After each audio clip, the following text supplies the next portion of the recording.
नमस्कार, मैं हूं आशीष चित्रांशी और आप देख रहे हैं the news launcher. Hot topic with Hemant Atri. सबसे पहले हेमंत जी को कंट्रोल रूम जोड़ लीजिए। स्वागत है हेमंत भाई आपका। और इस वक्त उत्तर प्रदेश से सदी की सबसे शर्मनाक खबर, नृशंस और क्रूरता की एक निशानी, एक ऐसी खबर सामने आ रही है। योगी आदित्यनाथ भगदड़ के बाद आज उस मौके पर गए थे। खबर ये नहीं है, खबर आगे बताऊंगा, थोड़ा सा सब्र कीजिए। जहां भगदड़ हुई वहां खड़े थे अपने लाव लश्कर के साथ और कह रहे थे लोग साजिशों से, कुछ लोग ऐसे हैं जो बाज नहीं आएंगे। फिर एक हैं राम भद्राचार्य जी महाराज, उन्हीं के आशीर्वाद से लोग प्रधानमंत्री बनते हैं, नहीं तो प्रधानमंत्री नहीं बन पाते। राम भद्राचार्य से मिले, उन्होंने गले लगा लिया, जैसे सबसे बड़ी मुसीबत को तोड़ करके योगी आदित्यनाथ ही आए हो। वही कुंभ के भगदड़ में फंसे थे, बेचारे निकल के आ गए तो राम भद्राचार्य लिपटा लिए उनको। शब्द बड़े कठोर होंगे, बुरा लगेगा तो फिर फांसी लटका दीजिएगा, अच्छा लगेगा तो सुन लीजिएगा, लेकिन शब्द ऐसे ही रहेंगे। मुख्यमंत्री जी गले लग गए राम भद्राचार्य के। लेकिन दूसरे तरफ क्या हो रहा था? क्या इसीलिए गए थे प्रयागराज? क्या यही दिशा निर्देश हैं आपके? मौतों को छिपाने के लिए जो मरने वाले हैं उनके परिजनों से योगी आदित्यनाथ की पुलिस चिट्ठी लिखवा रही है, और उस चिट्ठी में लिखवा रही है कि ये मौत सामान्य हुई है, सामान्य मौत है। यानी ये मौत भगदड़ की वजह से नहीं हुई है, ये लिखवा रही है। अब आप इसी से अंदाजा लगा लीजिए कि उस भगदड़ 1, 2, 3 से अब गिनती 6 जगहों पर पहुंच चुकी है। कितनी मौतें हुई होंगी? उन आंकड़ों की बाजीगरी करने के लिए, आंकड़ों को आखिर क्यों पुलिस वाले धमका रहे हैं, क्यों पत्रकारों को मोर्चे नहीं जाने दे रहे हैं, ये सब चीज सामने आ गई इस चिट्ठी से। एक चिट्ठी सामने आई है ग्वालियर, मध्य प्रदेश। वो चिट्ठी अब पब्लिक फोरम में आ गई, सामने आ गई। ये हम सबसे पहले आप तक लेकर के आ रहे हैं। मैं चिट्ठी पढ़ दूं, फिर सवाल करूंगा आपसे। ये चिट्ठी लिखा है, मैं नीचे से पढ़ दे रहा हूं, आज मोदी जी के स्टाइल में वो भी नीचे से पढ़ते हैं, पन्ना पलट देते हैं। चिट्ठी सामने आपके है। प्रार्थी है मान सिंह बघेल, सन ऑफ रामहेत बघेल, पता ग्राम टबड़ई, थानाध्यक्ष ग्वालियर, मोबाइल नंबर नीचे है उनका। ऊपर लिखा है श्रीमान प्रभारी निरीक्षक थाना अखाड़ा कुंभ मेला प्रयागराज। फॉन्ट छोटा है इसलिए थोड़ा पढ़ने मुश्किल हो रही है। महोदय, निवेदन है कि प्रार्थी मान सिंह, सन ऑफ रामहेत बघेल, निवासी ग्राम खड़बई, थाना डबरा, जनपद ग्वालियर, मध्य प्रदेश का मूल निवासी हूं। प्रार्थी के बुआ के लड़के कामता प्रसाद पाल, सन ऑफ मलखान सिंह बघेल, उम्र करीब 50 वर्ष, पता ग्राम टेकनपुर, थाना डबरा, जनपद ग्वालियर, जो दिनांक 27/1/2025 को जनरेल सिंह परिहार, सन ऑफ नत्थाराम, निवासी ग्राम रेकनपुर, थाना डबरा, जिला ग्वालियर, मध्य प्रदेश के साथ संगम स्नान के लिए कुंभ मेला प्रयागराज के लिए आए थे। कुंभ मेला प्रयागराज के महानिर्वाणी अखाड़ा में रुके थे। वहीं पर अचानक तबीयत खराब हुई और मृत्यु हो गई। सूचना दे रहा हूं कि आवश्यक कार्रवाई करने की कृपा करें। उनकी मृत्यु दिनांक 29/1 को हुई है। 29/1 यानी जब भगदड़ हुआ उस दिन हुई है। अब ले आइए, अब हेमंत भाई, ये इतना क्रूर धार्मिक कथा कभी आपने सुनी थी क्या? इतनी क्रूर धार्मिक कथा आशीष भाई, पीठाधीश्वर मुख्यमंत्री माननीय योगीनाथ जी महाराज जी के राज में सुनाई जा रही है, लिखी जा रही है।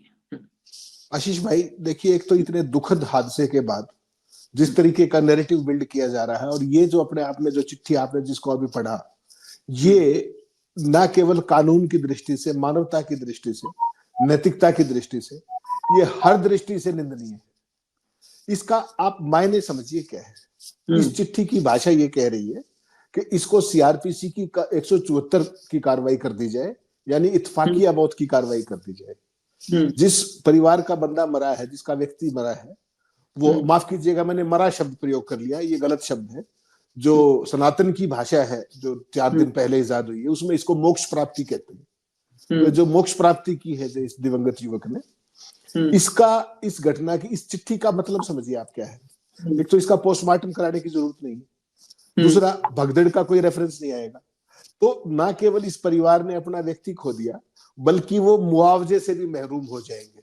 जो सरकार ने 25 लाख रुपए हर एक मृतक को, हर एक व्यक्ति को जो मारा गया इस हादसे में, जो मोक्ष प्राप्त किया है, वो सारे व्यक्ति जिनका इस तरीके की चिट्ठी होगी उनको मुआवजा नहीं मिलेगा, क्योंकि ये इत्फाकिया कार्रवाई होगी, इत्फाकिया मौत होगी। तो भगदड़ तो इसमें नहीं आएगी, ना पोस्टमार्टम होगा। तो इसमें दोनों चीजें एग्जेम्प्ट होगी, पोस्टमार्टम भी एग्जेम्प्ट हो गया, हादसे से एक संख्या भी कम होगी और मुआवजा भी नहीं देना पड़ेगा।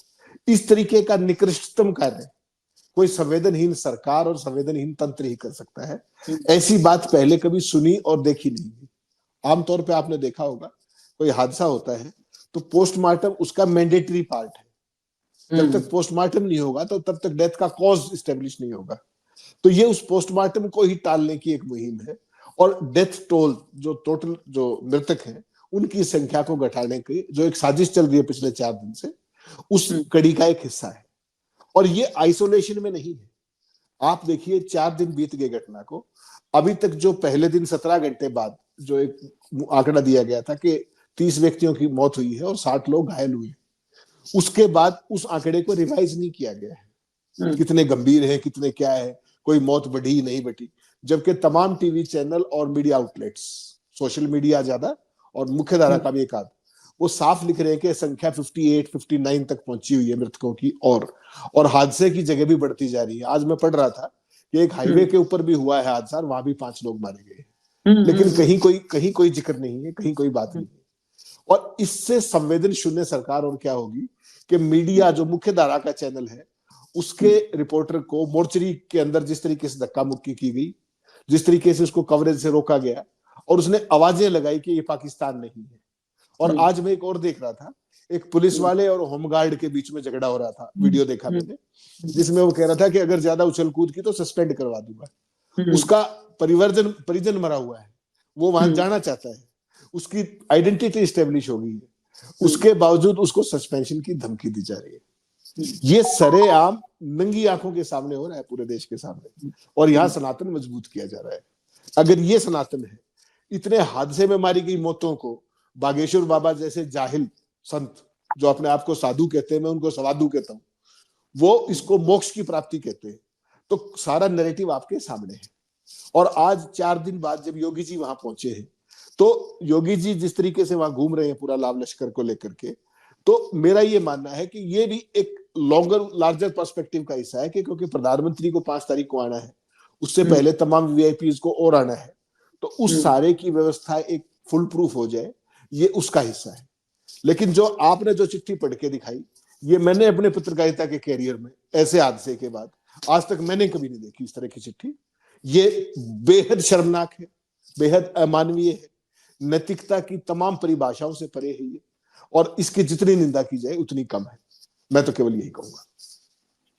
ये सिर्फ अमानवीय नहीं है, ये नृशंसता का एक जीता जागता, नृशंसता बहुत कठोर शब्द हो जाता है, क्रूरता और नृशंसता का एक जीता जागता नमूना है ये खबर। अब जो हम आप तक चिट्ठी लाए, खबर भी अब लगने लगी है, दिखाइए, खबर भी लग चुकी है पोर्टल पे। वाह रे पुलिस, कुंभ में मारे गए लोगों के परिजन से जबरन लिखवा रही सामान्य मौत। ये देखिए आप, और मौतों को लेकर के सिर्फ सवाल यहां पर परिजनों तक नहीं है। आज संसद में सवाल अखिलेश यादव उठाना चाह रहे थे, ओम बिरला नाराज हो गए। सोचिए, कीड़े मकोड़ों की मौत की चर्चा संसद भवन में होगी, इस देश की संसद, अडानी की चर्चा वहां होगी। लालू यादव की पोस्ट दिखाइए, बिहार की बहुत कैजुअलिटी हुई है, लेकिन नीतीश कुमार अपने किस दुनिया में है पता ही नहीं है। नीतीश की इस वक्त किस दुनिया में है सिर्फ नीतीश कुमार जानते हैं और किसी को नहीं पता। वो भाजपा के स्वप्नलोक में है या अपने जो है मुख्यमंत्री आवास में किसी के साथ कुछ परिचर्चा में व्यस्त है। मुख्यमंत्री बिहार कोई प्रतिक्रिया नहीं, कोई एक्शन प्लान नहीं। एक बार जुबानी भी नहीं कहा मुख्यमंत्री ने, नीतीश कुमार ने, कि बिहार के जो लोग मरे हैं या फंसे हैं उनको हम राहत देने के लिए हम बात कर रहे हैं यूपी सरकार से। कोई संदर्भ नहीं, कोई चर्चा नहीं। लेकिन बिहार में बहार है और नीतीश कुमार है। लालू वाला पोस्ट दिखा दीजिए, फिर ये नारा लगाएंगे सब बिहार में कि बिहार में बहार है, नीतीश कुमार है। लालू पोस्ट देखिए, अनेक बिहार से, अकेले बिहार से कुंभ भगदड़ में अनेकों मौत हुई है, यूपी सरकार मौतों का आंकड़ा छुपा रही है। हटा दीजिए। दरअसल बिहार जो तमाम यूट्यूब वाले पत्रकार तमाम वहां से फुटेज ला रहे हैं, बातचीत कर रहे हैं लोगों से, उसमें सबसे बड़ी संख्या बिहार से आए लोगों, कोई आरा, कोई भागलपुर, कोई सीतामढ़ी, कोई दरभंगा, कोई मुजफ्फरपुर, वही बता रहे हैं। लेकिन बिहार सरकार मस्त है, अपना डबल इंजन है, रुकी नहीं रही है गाड़ी।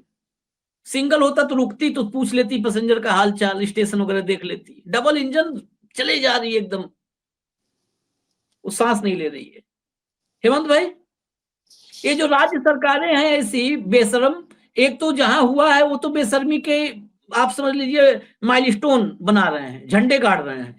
लेकिन बाकी भी जिनके राज्य के श्रद्धालुओं के साथ हादसा हुआ है, कोई कैजुअलिटी हुई है, वो भी तो खामोश हैं। नहीं, देखिए, जो कुछ नीतीश कर रहे हैं वो उनको चुनाव में बहुत महंगा पड़ने वाला है। आपने बिल्कुल ठीक कहा कि मैक्सिमम जो आबादी है जो कुंभ के अंदर आई है, अगर उसको प्रतिशत के हिसाब से देखेंगे तो नंबर 1 पे बिहार, उत्तर प्रदेश है, उसके बाद बिहार है। और एक बात मत भूलिए आप कि सरकार ना केवल मृतकों के आंकड़े छुपा रही है, ना केवल घायलों के आंकड़े छुपा रही है, बल्कि जो व्यक्ति वहां से गायब हो गए हैं, जो मिल नहीं रहे हैं, लगातार लापता हो गए, उनके आंकड़े का भी कहीं कोई जिक्र नहीं है। उसके अंदर भी, मैं तो आज हरियाणा की खबर देख रहा था, हरियाणा के दर्जनों लोग गायब हैं। तो आप सोचिए उस प्रोपोर्शन में बिहार के कितने लोग गायब होंगे। जिस तरीके की संवेदनहीनता की गई है, और वो जो दूसरी साइट थी ना, जो हल्दीराम की दुकान के सामने, और जिस तरीके से वहां जेसीबी के जरिए कई घंटों तक वो सारे कपड़े और वो चप्पलें और जिस तरीके से साफ की गई थी, और वो जो बच्ची बता रही थी कि यहाँ पे इतने शव पड़े थे, वो अपने आप में उसको, उसके लिए कोई शब्द नहीं है आपके पास कि किसी सरकार का, किसी प्रशासन का, किसी तंत्र का इतना विभत्स चेहरा भी हो सकता है। अरे वो मरने वाले इंसान थे भाई, हो गया हादसा, एक हादसा, एक व्यक्ति मरा, 5 व्यक्ति मरा या 500 व्यक्ति मरे, इसके ऊपर आप इस तरह की वो चीज नहीं कर सकते कि आप उसको छुपाए तथ्यों को। उससे आपका अपराध कम नहीं हो जाएगा। अगर आपने 5 व्यक्ति मरे हैं तो भी और 500 मरे हैं तो भी, उसकी भयावहता जो है केवल उसका फर्क पड़ता है, और उसी को छुपाने के लिए तंत्र पूरा प्रयासरत है। जिस तरीके से मीडिया को रोका जा रहा है, जिस तरीके से पूरा मुख्य धारा के मीडिया को बिल्कुल सुन कर दिया गया है, चुप कर दिया गया है, ये वही घटना याद दिला रहा है। मैं आपको फिर कह रहा हूं, जो कोविड के दौरान आप उस हादसे को याद करिए, जब गंगा की रेत के अंदर और गंगा के पानी में सैकड़ों लाशें बह रही थी, और योगी सरकार तब भी डिनायल के मोड में थी। तो डिनाई करने से नहीं होगा, ये पाप लगातार बढ़ेगा आशीष जी, कम नहीं होगा। जिस तरीके से आंकड़ों को आंकड़े छुपाने से क्या हो जाएगा बताइए। आपने चिट्ठी लिखवा ली परिजनों से कि देखिए हमारे की तो नेचुरल डेथ हुई है या किसी और कारण से हुई है, उस परिवार का क्या होगा? उसने अपना आदमी भी गंवा दिया, वो मुआवजे से भी महरूम हो जाएगा। इससे बड़ी अमानवीयता कोई हो सकती है क्या?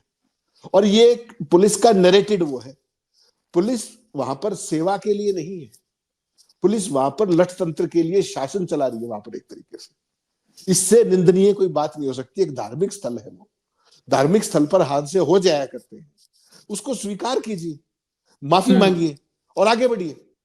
या आप अपनी उसको छुपाएंगे, एक तो चोरी और ऊपर से सीना चोरी, इस तरह की चिट्ठियां लिखना, इस तरह के वो करना, और लापता लोगों की वो करना, सूची गायब करना या ना बताना, ये कितना बड़ा आपराधिक कृत्य है। उसमें बच्चे भी हैं, उसमें महिलाएं भी हैं, उसमें तमाम तरह के, उसमें तमाम ऐसे लोग होंगे जो अपाहिज हैं या दिव्यांग हैं, बहुत तरह के लोग होंगे। तो आप ये सब करके कौन सा पुण्य कमा रहे हैं? क्या योगी जी के अंदर इतनी भी संवेदनशीलता नहीं बची? वो तो खुद एक योगी है। हो गया जो कुछ होना था, अब तो स्वीकार कीजिए कि ये हुआ है।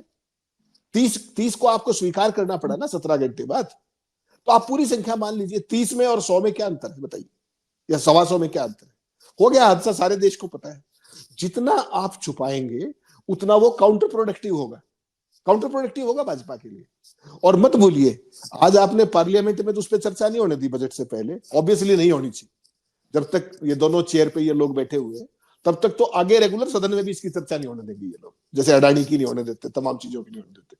और एक चीज से मैं बड़ा स्तब्ध हूं, जिसको आपने भी संज्ञान लिया होगा, पूरे दिल्ली के चुनाव में आशीष भाई अभी तक ये जो कुछ हुआ है प्रयागराज में, उस नैरेटिव का हिस्सा ये भी नहीं है। ना तो आम आदमी पार्टी ने अभी तक जिक्र किया है, भाजपा तो करेगी क्यों। तो कहीं ना कहीं अरविंद केजरीवाल भी बीजेपी की ही लाइन को तो नहीं कर रहे हैं। वहां पर कितनी मौतें हुई, कितना क्या हुआ, सारे कम से कम विपक्ष के नेता बोल तो रहे, केजरीवाल अभी तक उसको प्रचार का हिस्सा क्यों नहीं बनाए। कांग्रेस पार्टी नहीं भी जिक्र नहीं बनाएंगे, कर रही, दिल्ली नहीं के बनाएंगे। अंदर कांग्रेस पार्टी ने भी जिक्र नहीं किया उसका अभी तक प्रचार में। तो मेरे लिए ये भी एक बहुत अजीब पहेली है कि इतने बड़े हादसे को दिल्ली के चुनाव से किए नैरेटिव से ही गायब कर दिया गया है। तो इस देश का लोकतंत्र, इस देश की राजनीति किस दिशा में जा रही है, ये समझना अब कोई बहुत मुश्किल नहीं है कि आम आदमी की जान की कीमत इन राजनेताओं के लिए कितनी है, ये बड़ा स्पष्ट हो गया है। लेकिन एक बात जो आपने कहा कि जितना देर होगी, योगी हैं या खुद में इनको तो करना चाहिए, योगी योगी हैं, ये आपने ठीक कहा। लेकिन मेरा सवाल है, योगी को झूठ बोलना चाहिए, संत को झूठ बोलना चाहिए? संत जीवन में एक बार झूठ, अगर ये मेरा निजी मानना है भाई, संत अगर जीवन में एक बार भी झूठ बोल दे तो उसका संतत्व तो वहीं पे मुझको लगता है खंडित हो जाता है, वो नहीं, फिर संत नहीं रह गया, फिर वो आशीष चित्रांशी और जो है हेमंत अत्री बन गया। भाई हम लोग आम इंसान है, झूठ हो सकता है, बोल देता, संत को नहीं। और जो सुबह ब्रह्म मुहूर्त में आंख खोले और रात में जब आंख लगे, उसके बीच में कभी सच न बोले। अब फिर आगे मैं कुछ कहूंगा नहीं, आगे सब समझ लीजिए।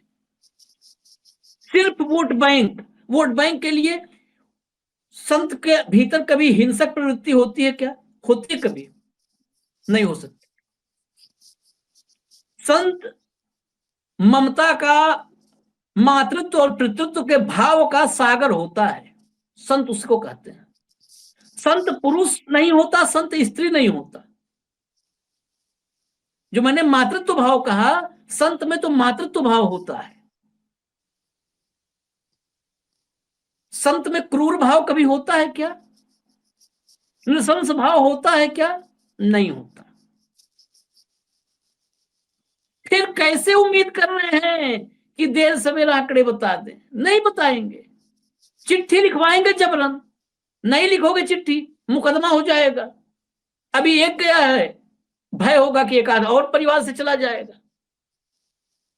ये इतने उदाहरण में सुबह से वो जो पुलिस वाला जो बदतमीजी कर रहा था, जो अफसर बदतमीजी कर रहा था मोर्चरी में, पोस्टमार्टम हाउस में, इधर, ये तभी सबूत आ गए थे। लेकिन ये कहते ना, एक होता है दस्तावेज, ऐतिहासिक दस्तावेज, तो ये चिट्ठी ऐतिहासिक दस्तावेज है। जब कभी इतिहास लिखा जाएगा तो ये चिट्ठी छपेगी कि एक बार हुआ था भगदड़ और ऐसी चिट्ठियां लिखवाई थी एक शासक ने, एक राजा ने अपने कारिंदों को, अपने जो है मातहत जो कारिंदे थे उसके, अपने सैनिकों को, आगे जब लिखा जाएगा तो सैनिक यही भाषा लिखी जाएगी। एक बादशाह था, अपने सैनिकों से ऐसे लिखवाया था। घुड़सवार, घोड़े पर सवार उसके सैनिक धमकाते थे कि सर कलम कर दिया जाएगा अगर चिट्ठी नहीं लिखा तो। ऐसे ही आगे लिखा जाएगा इतिहास में।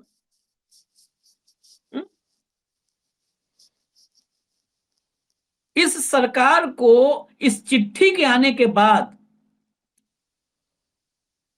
मोदी या भाजपा, अगर इनको और आगे राजनीति करनी है, हालांकि आपने एक बात कहा, मैं उससे सहमत नहीं हूं कि नुकसान होगा।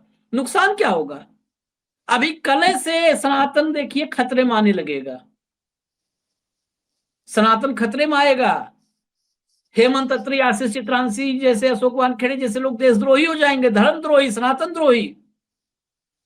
और फिर यही जनता जो भीड़ में कुचली गई है ना, कहेगी नहीं यार, महाराज जी है तभी ठीक है, टाइट किए हुए हैं। अब्दुल को कौन टाइट करेगा? महाराज जी नहीं रहेंगे तो अब्दुल को कौन टाइट करेगा? दरअसल अब्दुल को टाइट करना जरूरी है, उसी चक्कर में खुद ही टाइट हो जा रहे हैं सब। Final comment.